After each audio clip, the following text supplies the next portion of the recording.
Welcome to the Cyberculture Cafe series by Cyber Talks, presented by eSentire. I'm Andy Lalaguna, and I'm here with my friend and colleague, John Moretti. Together, we're excited to introduce you to some fascinating members of the eSentire family.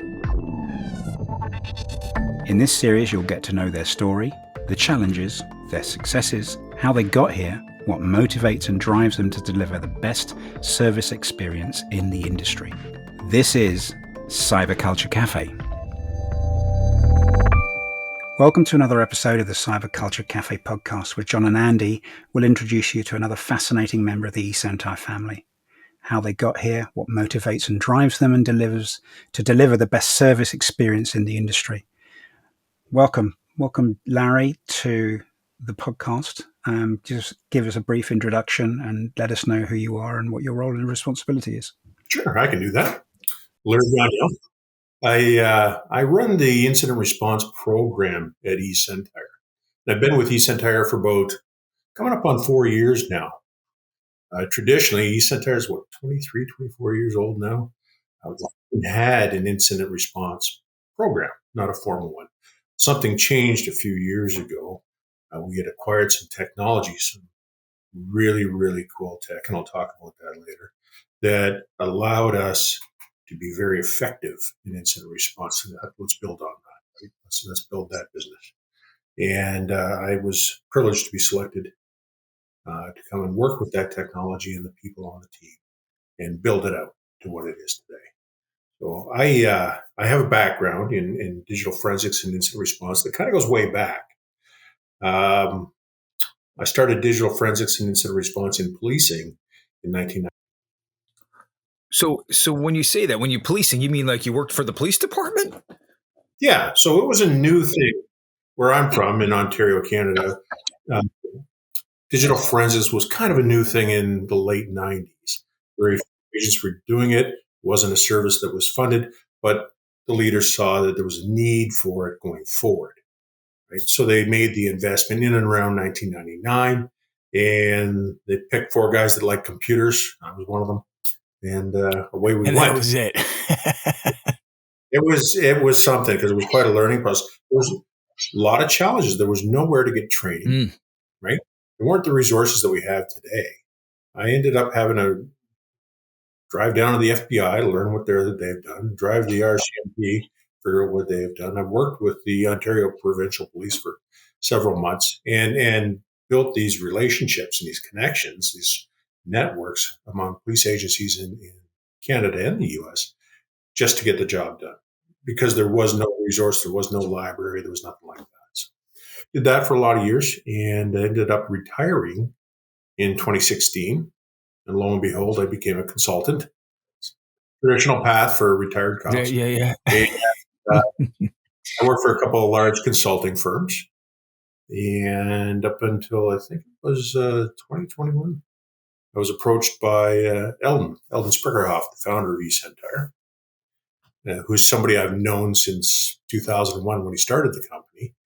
Eldon and I used to run the High Tech Crime Investigators Association meetings in Ontario, and Eldon was he attended those. Right? Yeah. Because again, limited resources, everybody knew everybody, and Eldon invited me to lunch one day, and he told me about the opportunity, about what eSentire had done in purchasing this technology. And I instantly saw it. So I know eSentire spent, at that point, 20 years developing Atlas, right? The brain behind detection. And they finally bought this technology that lives on the endpoint, right? The eSentire agent. It's a full forensic platform. I can access any data at any time and process it, connect it to the brain Atlas, and process it very, very rapidly. So it is a huge advancement in capability. It's a huge advancement in digital forensics. And instantly I saw the connection. I stopped what I was doing, took the job with eSentire, and haven't looked back. Yeah. Fabulous. That's incredible. You know, it's funny because I think forensic itself is unbelievable. I mean, it's a unique feel to be, and my wife actually loves it. We watch ID Discovery, I got to tell you, every single night. And the stuff that they do on the Forensic Files or that some of those other shows, it's how they find, you think you can get away with everything. But, I mean, the forensic stuff, you can't get away with anything. I mean, I watched this show. It says nothing to do with computers, but I saw this show where this guy killed this woman, his wife, actually, and chopped her up in a lovely, cheerful show to know, watch. Right? Sounds like, John. This is what we watch every night going to sleep. My wife is crazy, so this helps you go to sleep. It helps her. It's on 24 hours a day. So the guy killed his wife, chopped her up in a chipper, like a log thing, and he put her body and all the pieces in concrete blocks and threw her out in a lake 100 miles away. And they found it. Everything. They found it through the digital forensics, and not digital forensics, but forensics itself. It's amazing the things that they do. And this is like you said, back then, nobody did this stuff. How did you, I always wondered how people said, let me look at this or let me see this. Like watching some of these shows, they can tell how things happen with the forensics. It's amazing how that stuff happens. Now, digital forensics, on the other hand, that's another crazy field. So, I mean, that's incredible how the things you guys can find out during an investigation. It's been quite an evolution. What caught your attention then, Larry? First thing, I mean, obviously they've gone. 4 guys who got some interesting computers come and join this new team. What sparked in you interest in at that point? What sort of initially turned you on? I'll tell you a story. and it's not my proudest moment, right, but I'll share it. Back as far as 1991, the police department I worked for had invested in this technology. They bought a computer, and that was a big deal. And that computer ran DOS 3.3 and DBase 3. And they created this role called crime analyst. They were going to fill this database with all the crime information, and then we're going to predict crime, or we're going to solve crime using this database. Right? So big aspirations, not quite how it worked, but I thought it was a really cool thing, and I got an opportunity to go into that role just after they had started it. So there was one guy that I was working with. He was the full-timer there. I was brought in on my first day because I did a little studying. I was kind of familiar with DOS and defrags, and all those things. God, all those cool things. And I know exactly what you're talking about. I was doing Novell and DOS and all this stuff way back then, so I know exactly what you're saying. It was the best. Yeah, that was the stuff, right? That was the good old days, boy. That's right. So guy was training me. He went to the washroom for a few minutes, and I was trying out my DOS skills. And one of the commands I was interested in was format. Oh, wee! Yeah. No, format star using well. Are you sure? Yeah. Boom. Screen went black. Oh my God. So I had quite a learning experience that day. I became very good at restoring computers from tape. Well, there you go. Yeah. Wow. So first day on the job. So there you go. There you go. And nobody tops that. And you've been doing it ever since. Absolutely. And I love it. I love the mystery. I love catching bad guys. Yeah. My wife just shakes her head. I'll sit here and look at firewall logs all day because that's cool. Yeah. But we all need to get out a little more. Yeah, when you can put all that data together and tell a story, it's fantastic. Yeah, I got to tell you, I remember before we had at eSentire the whole digital forensics team, I remember when it got to the point when we needed something like that, we always have a third party do it. And we had customers ask us, can you guys just do this for us? Right? We'd rather have you guys. We trust what you guys are doing right now. And even this was way back then. Can you guys help us? And we were like, we don't have a digital forensics, but I'm glad they brought you guys on. And to be honest with you, when they first heard about it, I'm thinking, okay, well, we do MDR. So what's the difference between MDR and IR? I mean, why wouldn't MDR prevent everything? So why would I need IR, right? How am I supposed to tell that story? And it's a totally different ballgame. It doesn't, I mean, the technology is a big piece of what we do. What in terms of true IR, it's about risk. Yeah. It's not about technology, right? It's about identifying the risks associated to a breach event, right? Because if you're holding PII or some restricted type of data or regulated data, and it gets loose, you're getting sued. Oh yeah. Right? Yeah. And you need the experts to come in and tell you what went missing, how the bad guy did it, where the gaps were, so you can fully understand that and prepare for what's coming. So And I think that's the interesting bit, isn't it? Is finding those patterns of behavior, finding those breadcrumbs that lead you on a particular route out of the organization that bad guy took. I think that's where it starts to get interesting, and it's not just a question of sort of, well, that is the instant response piece, but then I think that becomes the interesting piece as well. These were the gaps, these were the risks, these are the areas you should be attending to. I was just going to say there's part of this that people don't consider an instant response. They want to know how did it happen, what happened. But forensically, we have to say what didn't happen. Think about that. We have to eliminate all the arguments, right? This has how it happened. All the suggestions in court that, oh, somebody came in and did this or that. Can you prove? So as much as we have to prove what happened, we have to prove what didn't happen. That's why it takes. Yeah. That's why it takes. I was just going to say, like, how long does it usually take? I mean, I guess it all depends on the event and things, but what's one of the craziest things you've seen where you're like, I cannot believe this happened? I mean, I'm sure you have tons of stories, but just one brief that comes to mind, like, oh my God, this was like the craziest story I've ever, this is something I've ever seen before. Well, we've had some scary ones. Give me an example of a hospital that was hit with ransomware. Yeah. It was shut down, right? And by shut down, I mean nothing was working, including diagnostic imaging, all the life support stuff. And they had patients. They had to move patients out of the hospital. So there's a little bit of pressure to get things working again. You get the problem solved, right? This is years ago when the security controls weren't quite what they are today. But we were, all hands on for a couple of weeks to get that hospital back into shape. Even with backups, they still took forever. Well, back then it's probably tape, right? Tape backups, and it wasn't the fastest restoring. Oh, brutal. People talk, tape. I haven't seen tapes hacked, right? As long as they I was work. just going to say that, you know what? Taking a nice backup set off somewhere and locking it up somewhere, you put it to that. Yeah. Threat actors know how to get in through some of those things, right? I mean, honestly, I love the cloud backup. I get it. It's easy, but you can be backing up data that's compromised and not even realize it forever. And you got nothing if you get compromised. Because at the end of the day, if we think about ransomware, yes, you can talk about IR and MDR, but the true only thing that will help you is if you have a good, reliable backup. If someone says, hey, I locked your servers and I got all your data, take it, wipe it out. You have a fresh, good, clean backup. I mean, I remember working for organizations way back in the day, and I was built their SQL environment and a clustered SQL environment, and they would back these databases up. Big toothpaste company.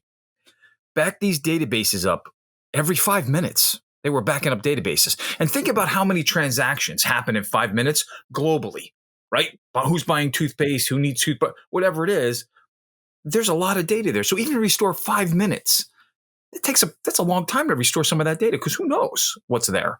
But the backups are critical. And you're right. I've never seen a tape hacked ever. Ever. No. Let's have a teaching moment here in the conversation. It's a sore point with me, so I want to get it out. Let's do it. We see a lot of companies, immutability of backups. They have to be offline, right? They can't be reached for the regular network. We see so many companies go out and invest in big products, big backup products, the popular ones that are out there, and they'll drop a backup server on the same network server, on the same network segment as the data, to which every user has access. Kind of defeats the purpose, doesn't it? To walk in the park for the bad guys. They got to be offline. Got to be immutable. So that's a big one with me. If you're going to do backups, do it right. Yeah, for sure. Absolutely. Absolutely. I mean, honestly, I remember doing all those tape backups, and then finally I remember seeing it switch to the cloud. And I'm like, oh, this is really cool. And it was just easier. I get it. I didn't have to worry about tapes. I didn't have to rotate the tapes. But you know what? As soon as threat actors found out how to get in those backups and do stuff, I mean, you're done. It's what good is it then? I don't care how much time you spend backing things up, and honestly, and this was a thing I remember doing with backups because it was a sore point for me too. Is like, you're doing all these backups, but how many times have you restored data with those backups? How do you know they're good? If you're not testing those backups, they're not doing anything for you. You got to restore the data once in a while. Make it a schedule. Put it in the team schedule. Hey, every week we test these backups. Make sure they're restoring okay. Restore a couple files, whatever it is. So many organizations don't do that. They don't even do it today. Even with cloud backup, they don't do it. And when you're responding to a crisis, it's not the time to find out that your backups are no good. Yeah. Right? Absolutely. Yeah. Then what do you do? Then you're like, oh, I got to rebuild everything, and I lose data, patient. I mean, think about hospitals and doctors' offices losing patient data and patient record. I mean, that's you're closing the office. You're done. It's over. Well, it's me. It's a nightmare, and I've seen it. One of the worst culprits are the general practitioners, the single doctor's office, the family doctor, where they've got a couple of computers in the office. It's not a big operation, and they rely on third-party cloud-based tools to manage patient information, that sort of stuff. But they'll do all their printing and scanning and emailing using a local Windows computer. No protection on it. Nothing. Oh, I hate that. That drives me crazy. I know exactly what you're saying. I've seen it. And the doctor's office too. And I shouldn't say this, but it's doctor's office. I've seen law firms. Same thing. They're like, yeah, listen, we don't want to spend the money on this stuff. We don't want to. I don't know. Absolutely. Yeah. Exactly. Yeah. Look at the volume of because it's going to happen to somebody else. Oh, yeah. Right? Law firms? Oh. Right. Incredible amount of data moves in and out. Everything's in document form and moved about daily. Everything. Now, Larry, one of the things I wanted to touch on is certainly with the DFIR solutions that we offer.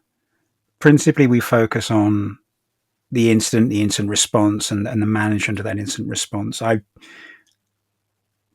had the pleasure of listening to you handle customers a couple of times, and there is a calmness in your approach, which is anyone who'll listen will hear me tell the Larry story of the couple of events that I've been on.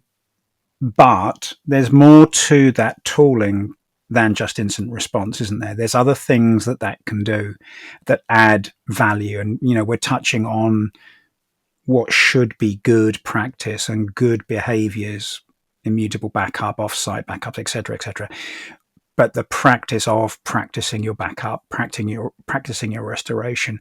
What other things can that tool do that feed into that good practice and good behavior? Good practice, good behavior. We identified a gap about 2 years ago where a lot of companies were investing time and effort into creating an incident response plan, which is good. No shame there. Good for you. You've made your plan. At least you have some concept of what to do when the bad thing happens. But a lot of the plans fell short. And how they fell short was step 9 was call your insurer or call a forensic firm or get help, right? But they'd never taken the time to meet with the people that will be doing the response work. So you think about that, and this is one of the things I do not like about the insurer model is the insurer is going to provide you with a preferred partner that they use and they trust, which is great, but they've never met you or your company before. They don't know. They have their own way of doing things. Does that line up with your plan? Do they know where your sensitive is? Do they understand your operational needs? No. So we've got to go through this administrative process, this learning process, and that delays time to value, time to results. So one of the things we developed right out of the IR team was an IR readiness program. And it is a meet and greet with the IR team. You get to talk to one of the IR team members, and they will walk you through a very high-level assessment of your network and your cloud operation. And they'll give you some direction, some pointers, but we're also going to educate you on what to expect and what to response, because that's, if nothing else, communications is absolutely essential in incident response because the expectations are wild sometimes. Well, we've had CEOs saying, can't you get us back up in 3-4 hours? Fully down from ransomware. Yeah. And we're not often the bearers of good news. Yeah, it's funny that you say that. This just reminds me of our conversation with Quentin yesterday. He's like, I have people screaming at me, and I have to listen to everything they're saying. Then I have to answer them nice and patiently, and listen. And then at the end of the day, I get it. His approach and that approach will calm the person down. Let them vent. Listen to what they're saying, because it makes them feel better that you're listening to me freak out. And then it's like, okay, what do I do? Help me out. All right, well, this is what we're going to do. Blah, blah, blah. And I got to tell you, like a SOC analyst, it takes a special individual to do that, because most people can't handle them getting screamed at and yelled at and be like, okay, look, I'm done with you. I don't need to listen to you. So, I mean, it's hard. That's probably, I think, one of the toughest parts of your job. I mean, yes, digital forensics, I mean, you have to really enjoy what you're doing and really have that passion, but to get yelled at, I'm probably sure there's not everybody that goes, hey, listen, I had a breach, but don't worry about it. Take your time. Everything's great. I'm sure you've never had somebody say, oh yeah, just, it's okay. They're probably freaking out every time you talk to somebody. Yeah, you can always tell a first timer. First timer is somebody that's not been through a malware event or a ransomware event before, and the expectations just they're wow, from another place, and they're unprepared. It's a sad story, and I don't like to see it, but understandably, they freak out for sure. They freak out, and the background in policing, like several of our analysts have, it helps you to deal with people in that emotional state, right? Let them talk. Let them get it out, because you can only yell for 5 minutes straight, right? And then they're going to start to calm down and start to listen. So we do what we can, and I think we add a lot of value in being able to get to that root cause and give them solutions. It doesn't have to be an easy solution, but we'll give them solutions on how to make sure this never happens again. Yeah. So let me ask you, what gets you up in the morning? I mean, what makes you say, you know what? It's going to be a great day. Let me get up. Because I'm sure when you get up almost every day, you're stepping into some kind of shitstorm. I mean, it's not like it's a great day today. Boom, we're ready to go. Everything's good. There's probably a major issue or a couple different issues. And it's like, okay, where do I even begin? How do you even, what would make you get out of bed? Now that I think about it. Yeah. Exactly. What am I doing? Get out of bed? Let me tell you. But I told Quentin this yesterday. It's not for the fortune and glory, boy, because you guys don't get recognized like that. Absolutely. All the things that are happening, you guys never are, get recognized. Andy and I have a great job, and we tell the stories, your stories and your team stories and the SOC stories and the True Team. That's our job. We love telling those stories because we want people to know, listen, those are the folks that are doing everything for you in the background. People you don't get to see every day.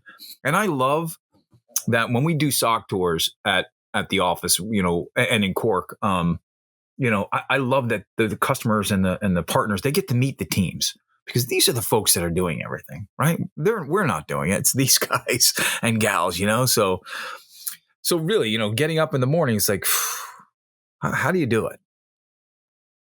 It's it really is about catching the bad guys. It's about solving a problem for customers. And you know what? I kind of like wearing the superhero cape. Well, we're the last line of defense for these customers. There's no other place to go. They need us, and it's the dedication. I'm very task oriented, so I love a mission, right? And these are critical missions because you make the difference. You really make the difference between a company staying in operation or just being gone, right? It's huge. Yeah, that's for a lot of people. Maybe you're not for other corporations, but for this company and this guy and this team, it's critical. That's their whole life. It's their livelihood. Yeah. So if I got the skills to be able to help somebody in that situation, that's why I answer the phone at 9:00 on a Friday night or 3 a.m. Sunday morning. Yeah, that's why. Yeah, that's incredible. That's truly inspirational. How do you build that sort of inspirational view though in your team as well? Because it's not just you, Larry, is it? There are other members of the team, and I guess their motivations may be ever so slightly different. But how do you instill that combination sense of things? Number one ownership, is to convey that sense of purpose, that sense of mission, right? And help them to understand how they're providing significant value to our customers. right? Give them that superhero cape because they need to understand you are the resource. You own this. And then we give them carriage and ownership of creating solutions for our customers and responding to these things. So it does take a lot of motivation to convince somebody that getting up in the morning is a good idea, right? It really does. And maintaining that. So we constantly recognize the work that the folks are doing, the good work they're doing. And we try and highlight how they're contributing to not just eSentire, but to these companies that we deal with, the customer base, new customers that come into us, and how we add value for them. And what we do really is pretty significant. So it's an easy portion of my job to show them why they're so great at what they do. They really are. And I think that self-satisfaction carries them through. I had two questions that were just popping in my head. So one is, does your team, do they have to go through certain training, certain certifications, I'm sure that, you get a lot of guys with experience and they want to join the team, but what about folks that are like, hey, this is great, I want to join this team. How do you get them going? What do you tell them to look at to start? How do they get started, right? In that field? Yeah. Yeah. It's a much bigger field than when I started, right? Much bigger.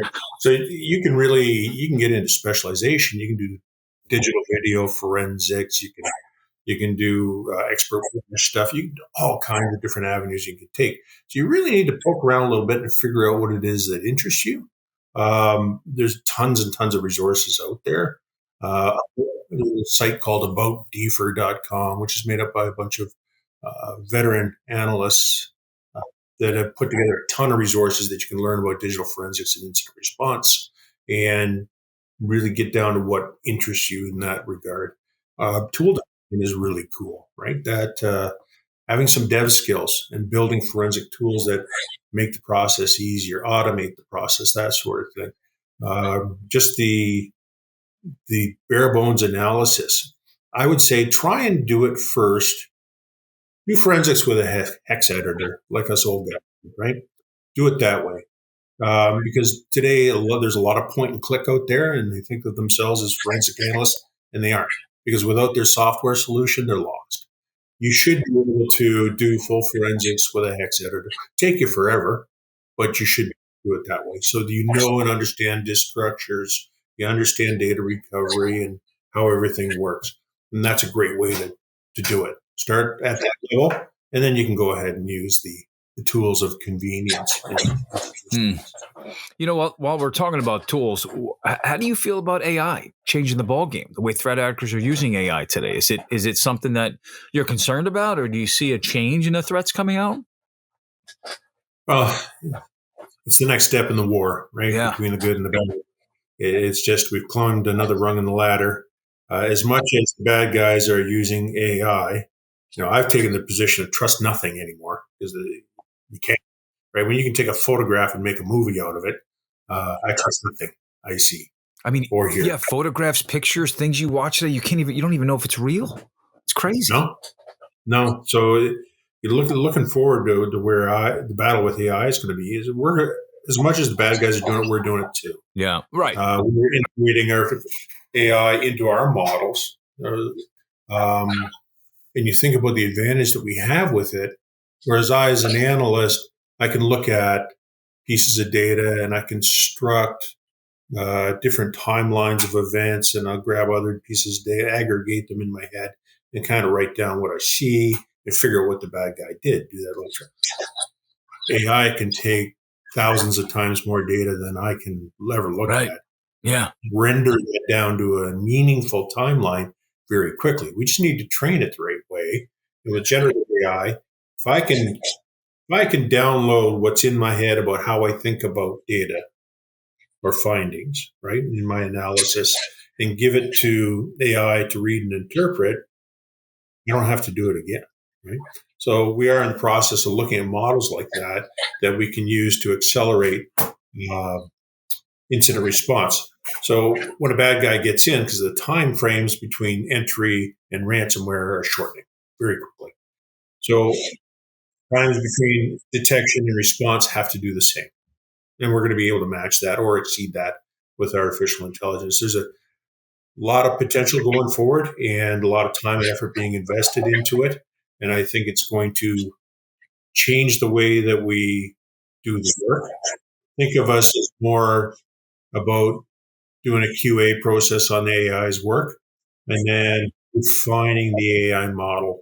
That's what I see coming. Yeah, that's crazy. Now, I know you'd mentioned earlier that you like to look at firewall logs in your spare time, and as funny as that is, surely that's not the way that you recharge your batteries. What else do you do with what little spare time that you do have, Larry? I do irresponsible things, to be honest with you. I have an unhealthy obsession with motorcycle road racing. Wait, hold on. You race motorcycles? Road racing. Did I hear that correctly? Yeah. Old guy on a bike. Yeah. I go around a racetrack and drag an E. See, these are the stories that we find out. I'm like, I would have never said, you know what? He does all this great stuff. He was an ex-police officer. Oh, and he races motorcycles, by the way, too. Did you know that? Never would have known that. That's incredible. That's right. Yeah, that's where I like to put my paychecks. Wow. What made you want to race bikes? I mean, that's. Well, I've loved motorcycles my whole life. A friend got me into it about 10 years ago. Said, you can race. No, you can't race. Oh, yeah, you can. So many dollars in motorcycles later, yeah, I'm at the track most of the summer. Oh, that's incredible. Yeah. What's the current ride then? Oh, I've got 3 because one's not enough. Got an old 1982 Katana, the GSX 1100 vintage bike. Cool. Handles like a walrus, but it's a good bike. How fast have you ever been on a motorcycle? We tip out at about 230, 240. That's nice. What? Yeah, that's just on straights. 5 or 10 over. Holy cow! Oh my gosh! Yeah. On an off-road course, of course. Well, it's off the road, but it is a paved motorcycle. It's like what you see on MotoGP, only with older guys. I mean, it must be so fast. How do you see what's coming ahead? How do you even know? It must be eventually get instinct where you turn and lean and where the turns are. I mean, that's incredible. How do you even see? It is 230. It doesn't matter. I used to think before I got into it. I used to think that just turn the throttle and you go. Right? It's pretty simple. There's so much engineering in it. There's so much planning, so much design. Wow. The racing part is just the execution of what you constructed. It is really, really mentally intense, and that's what I love about it. Right? It's the ex-cop adrenaline junkie, right? Yeah. So this feels more than a little pure concentration, and it's fantastically challenging, and it's a great camaraderie of people in the club because we're all like-minded, right? No, that's awesome. And, common interest. That's cool. So that's kind of what you do. Oh, sorry, Andy, go ahead. So sorry, John. An 82 Katana, and you mentioned there's 2 others at the moment that are probably in various states of repair. Yeah, I've got an 09 Honda CBR 100. That's a great bike, right? Very common 600 series. And just picked up a 2022 Ninja 400. Smaller engine, but it really makes you focus on corner entry and cornering speed, carrying speed through a corner. Wow, so incredible. It's basically training me how to ride the other bikes. I would have never guessed. That's incredible. That's awesome. Oof. Do you find you want to do sort of like a cruising holiday where you go and take a slower bike out and just tour around the country, or is it? I own a nice touring bike. My wife has one as well. And I haven't ridden it in 2 years. Racing's ruined touring for me. It just, you can't. Very little interest in obeying speed limits right? So all my time in riding, I get it out of my system at the track. I'll go on the occasional ride, but not until I retire. I mean, there's a retirement date coming. I'm getting too old. So when I'm out of road racing, then I'll go. Incredible.